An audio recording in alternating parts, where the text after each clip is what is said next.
11, 86, 20, 94, and then 16. And 5 of them, right? And 16. All right? And now, what goes into address 0 here? The first 0 through 86, 20, 94, and 16. Like that, correct? And this one points here, this one points here, this one points here, this one points here, this one points here. How many bytes of data are here? 64. 64 bytes, 64 bytes, 64 bytes, 64 bytes. And how many's left? 39. 39 bytes. You see it? And what's the last thing that has to happen? You have to hit the that Update the directory. This is Q5. Q5.text. And its inode is 45. See it? Now, Dr. Morris, what if you only had 128 bytes of data? What would have happened? If you only had 128, then you would have only needed, Yes, 2 data blocks. that's it, an indirect block with I'm sorry, 128, Yeah. you could have gone directly. Block, So we block. can go directly, right? Yes, sure, block, block. 64, so in other words, I wouldn't have needed any of these, and instead of this being an indirect block, it would have been a direct block. 64 bytes, 64 bytes, and we're done. But if you needed 3 data blocks, then we would have needed to. Then you got to go the indirect route. Indirect block. Okay. And to avoid having to do all the rehashing of, so if I went from 128 to 129, then I'd have to redo all of this, right? Yeah. And that's why V7 came up with the structure that I mentioned in this example test, where you use direct blocks until you run out. Then you go indirect blocks until you run out. Then you go double indirect until you run out, and then finally triple indirect. Okay, so that was an optimization. So that means we need to have the knowledge before how many indirect blocks we have. Sure, you always need to know what the operating system file system looks like. Absolutely. Yeah. Ultimately, I knew from the file size that I needed 5 blocks. Okay? And right off the bat, if I know I need five blocks, then there's 4, because it's clear that there's not 5 here. Mm-hmm. So how many does this correspond to via indirect? 4. It's still not enough. Up to 8 now. So 8 is enough to hold 5. So therefore I need 2 indirect blocks. Right, yeah, you need to know what block sizes are, how many indirect blocks are in a block, yada, yada, yada. All that's built into the operating system kernel routines that do this. So we just noticed that we just mentioned that the operating system itself doesn't know that. So Yes, it which does. component it knows that? Of course. It's an intrinsic part of the operating system. Okay. As far as the size is concerned, you send it the 295, and it knows what to do from there. It knows all of the details about the file system. What's the block size? How many addresses can the inode have? How many addresses can the block hold? Yada, yada, yada. It knows all of that, yes. And when you configure an operating system, it changes those constants down in the vowels so that it subsequently behaves properly if we do stuff. So, under what kind of circumstance would I want a file system to have very small blocks? Think of a utilization, a case, if you will, where I want dinky little blocks, say 4K blocks on my file system. What kind of a user would want small blocks? Cell phone? How about a person that has? How about users that have a bunch of little files? Right? Yeah. Yeah, because right. Now, what if I had 12 megabyte blocks? Company? Well, it Maybe doesn't you have to be a video company. or something. Yeah, so what's this, if I have a 12 megabyte block, what's the smallest chunk that I can get? 12 megabytes. So if I've got a 1K file, You and I wouldn't. burn 12 12 megabytes of disk space to store a 4K file, that's wasteful, Yeah. right? Now, there are file systems that scavenge unused block space. But you said there was a downside to it. Because No, they were so what out. it does is that it knows what files have extra space. And it squirrels the data around in there and has a big bookkeeping list. But if that slow down But the you whole said it would process- slow down the process and it had a lot of We use upkeeping. defragment. So no, defragmentation has to do with, so suppose the very first time you used a file system, you said, give me 4 blocks. What's the chances, how do you suppose the blocks are going to come back? 3, 4, 5, 6. Yeah. Right next to one another. Right? Uh-huh. And that means that they can probably be gotten off the disk by one head movement. And they're off. Fragmentation is where you got one inode here, you got the inode here, then you got a data block here, another data block here, Uh-huh. another data block here, and another data block Oh, here. then you- How many disk reads is that going to take? 4. 4. If I've got 4 blocks that are fragmented, then it's going to take 4 disk reads. If they're contiguous blocks, then it's 1 disk read. It just goes, there's your stuff. Yeah. Okay? So when you defragment your hard drive, what it does is it takes all the files that are split across the equivalent of blocks. I don't know what DOS uses exactly. And then it puts them contiguously so that you can read them in one read. Because remember, when you're reading a disk, there is what? There's seek time. What's seek time? How long it's That's gonna when take the to head- find? That's when the head moves in and out to find the cylinder or the track, depending on what you want to think of, right? Seek time, then there's what?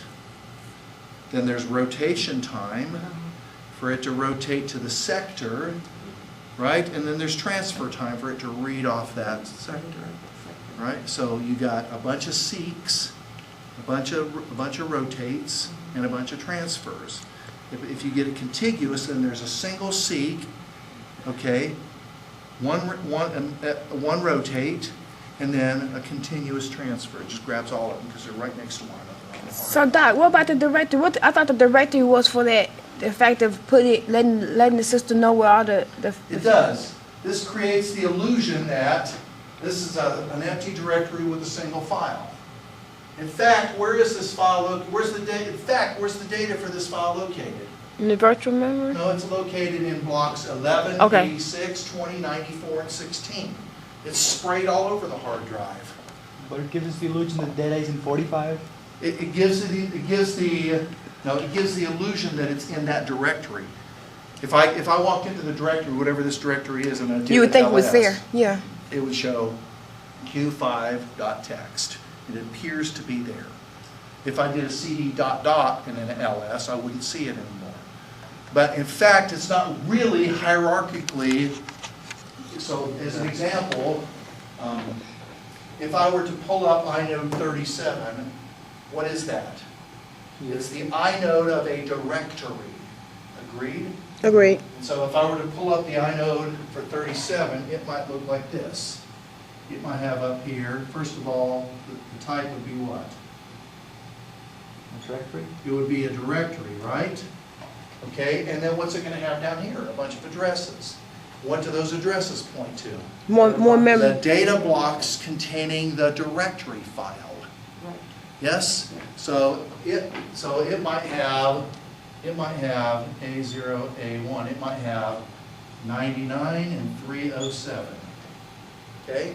And so boom, here's 99, and here is 307. If it was a huge directory with a bunch of files that couldn't fit in 2 blocks, then what would we do? Submit. Indirect Indirect. blocks. So let's say it fits into data blocks. Now, what does the operating system do with these particular pieces of data? It knows that it looks like a directory file. So it's going to have ... In this case, dot is what?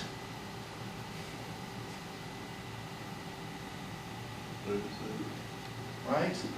So in this case, dot is 37. I'm sorry, I'm screwing you up here.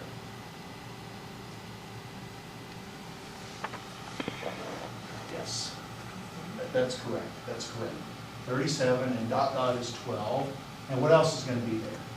Q5.text. And that is 45. all right? So remember, This thing over here is the file that's pointed to by inode 37 in this manner. It's a directory, and it happens that it's block 99 and block 309. If you take all the ones and zeros that are in there and format it properly, it looks like this.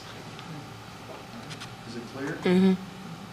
So, now, if you just looked at the hard drive, let's just lay out the hard drive. Here we go. So, remember, you've got the boot block, you've got the boot block, you've got the super block, you've got the inodes, and you've got the data blocks. All right, that's the structure of a typical hard drive. And what does the super block contain? It contains the free Oh, Free inodes. inode list And the block all list. its attributes: number of inodes, number of free inodes, and then what else does it contain? The block The list. free block list and all of its attributes, right? So what are the attributes of the free inode list? How many inodes are there? Mm-hmm. Okay. What the names or the addresses? And then how many are free? Their locations. Free inode list. Free inode list. Well, the free inode, it's going to tell you, among other things, is where do the inodes start. yeah. So the free inode list, okay, not only does it give you the inode numbers and how many of them there are. So this is, I'll use it like it's a vector. It's a structure. It's got several things in it. It's got the list of the free inodes, okay. Strictly speaking, it's got the list of all inodes and a marker as to whether or not they're free. Okay. Okay, but it constitutes the free inode list in effect, yes? It also tells you how many total inodes there are. It tells you where the inodes start on the physical hard drive. And similarly with this free block list. So if this is the structure of the file system, let's take a look at where this directory is. So the directory, what we call that directory, is really in two places, isn't it?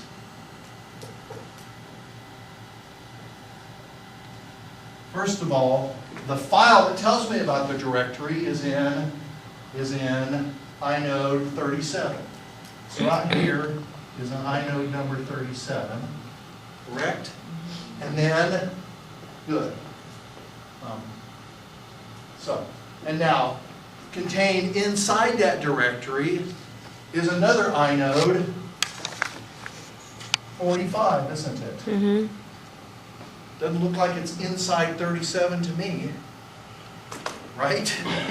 I mean, it doesn't look hierarchical to me, it's just arbitrary. Now, where are the blocks that contain the information for 37? And 99 and 309. Right, so 99 and 309, okay? In this super block, does it contain the timestamps too? No. No, that's attribute. All right, now, what does 45 contain? 45 contains, 63, yeah. well, let's see, it's block 63, and then what else? 17. And 17. So, 63 and 17, and then what else? What does 17 and 63 contain? 11, 86, 20, and 94. So then, 11, 86, 86, 20, 20, and 94. 20, and 94. So the point you making is that the next free, I know, And 16, 16. whatever that is. So that doesn't look hierarchical to me. So it just grabbed the It next. looks like someone took a ball of clay and threw it against the wall. It's splattered all over the place. So Right? Dr. There's Morris, no inherent hierarchical structure. Hang on, let me finish. What brings it an inherent or the optical illusion of a hierarchical structure is this idea of the directory. Okay. Now, what was your question? in that you just kind of answered it. In that directory, it's not gonna be set up in no like sequential number system. It's just the next available space, right? It's just gonna pick a free block. And so after a while, when you allocate, deallocate, allocate, deallocate, allocate, deallocate, after a while, your blocks get spread all over the place, right? And that can affect your file system performance, okay? And so that's where defragmentation comes into play, where it takes, and so for example here, if it wanted to defragment this file, it would go out and it would find 5 blocks that are free, that are contiguous. And it might say, and I don't know if these are right, but 106, 107, 108, 109, and 110, right? And then it'll write that data. Boom, boom, boom, boom, right? Now what does it need? It needs 2 contiguous blocks here. So 49 and 50. And then in 49 and 50 it puts 106, 107, 108, 109, and 110. Right? And then it comes over here and it puts 49 and 50. And that way when he wants the 2 indirect blocks, he can grab them in one read. I've got them all in one read. Exactly. This is why you're my favorite student. And then when he puts these sets of addresses together, what? One read, right? Bam. So, Doc, my question is, basically, the structure